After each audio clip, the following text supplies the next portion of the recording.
बालपणी म्हटले तर आठवते ती मज्जा मस्ती, शाळेतील दिवस, मित्रांसोबत केलेल्या उन्हाळक्या, शिक्षकांची ती छडी, आईने दिलेला मार, ते पार्लेचं चॉकलेट, शक्तिमान सिरियल आणि आणखी बरंच काही.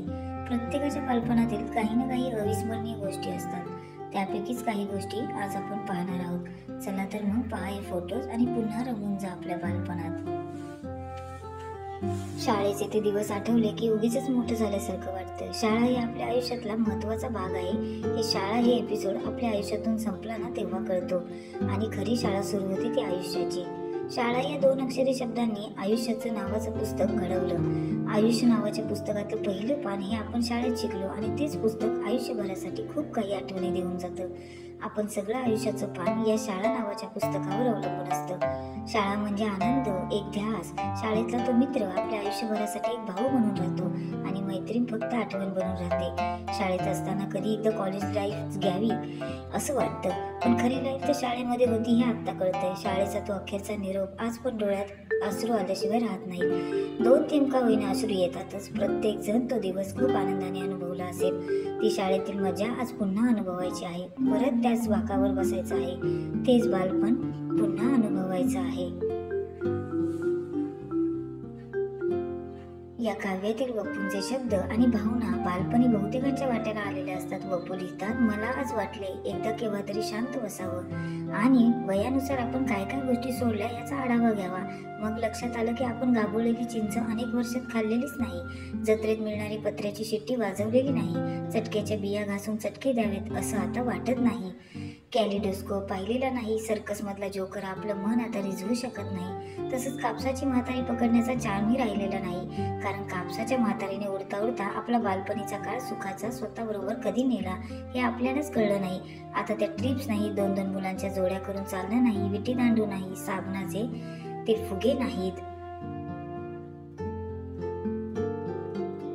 प्रवासात बोगदा आला तर एक अनामिक हुरहुर नाही. त्या उडणाऱ्या म्हातारीने हे सगळं आनंद नेले. त्याच्या बदली तिचं वार्धक्य तिने आपल्याला दिलं. म्हणूनच ती अजून उडू शकते आणि आपण जमिनीवरच आहोत. लाटेने की काळाने नेला तो किनाऱ्यावरचा वाळूचा किल्ला, भोवऱ्यांच्या रश्शीला लावलेला कोल्ड्रिंकच्या झाकणाचा बिल्ला.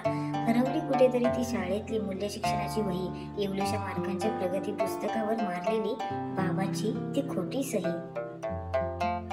गेले कुठे ते चालताना पॅक आवाज करणारे पायातले बूट, मी नाही देणारचा माझं चॉकलेट म्हणून आवळत धरलेली ती घट्ट मूठ. किती जिव्हाळा होता डोकं टेकवलेल्या आईच्या हाताच्या उशीत. ब्लँकेटहून जास्त ऊब होती त्या मायेच्या कुशीत. हरवला तो प्रेमाचा घास चिवताई दाखवत आईने भरवलेला. घरात न सांगता लपून लपून भेळ खायचा तो प्लॅन ठरवलेला. गेले कुठे जत्रेतले ते दिवस, गोडगोड म्हातारीचे केस, छोट्याच्या बुटांची आईने बांधलेली ती सुटलेली लेस. गेली कुठे ती मामाच्या गावी जाणारी झुकझुक गाडी. हरवली कुठे ती क्रिसमस मधली जिंगल मॅनची पांढरी दाढी. धावत धावत ज्याचा पाठलाग केला तो धूरवाल्याचा धूर कुठे गेला. शाळेत बडबड गीते गाताना एकत्र लावलेला तो सूर कुठे गेला. झोपताना पाहिलेला तो चांदो मामा कुठे हरवला. पाटीवर लिहिणारा तो खडू कुणी पळवला. कशाला आलं हेच आपल्याला शहाणपण, हरवलं त्याच ते सुंदर बालपण. खरंच बालपणीचा काळ किती सुखाचा ना. आयुष्यातील काही अनमोल क्षणांची आठवण ते क्षण निसटून गेल्यावरच प्रकर्षाने होते. पण बालपणीच्या काही आठवणी मनाच्या कोपऱ्यात अजूनही दाटलेल्या असतात. त्यांना हलकेच गोंजारलं असता त्यांची सय अगदी घडत होते. आपलं मनही किती विचित्र असतं ना. जेव्हा लहान असतो तेव्हा पटकन मोठे व्हावे असं वाटत राहतं. आणि मात्र आता मोठे झाल्यावर पुन्हा ते बालपणीचे दिवस आठवतात आणि नकळत डोळ्यात पाणी येतं. पाखरे जर दिवस असते आभाळी मी सोडलेच नसते. फिरूनही त्यांच्या हृदयात मी कोंडून ठेवले असते. ते पाखरू मागे न वळले मन का बोलविते. पुन्हा त्या दिवसांना जे परतून कधी न आले. आय मिस माय चाइल्डहुड यार, कोई लौटा दे मुझे बीते हुए दिन. चल मन थोडे हलके झाले.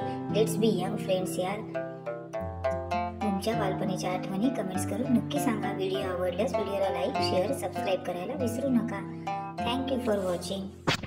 Bye bye.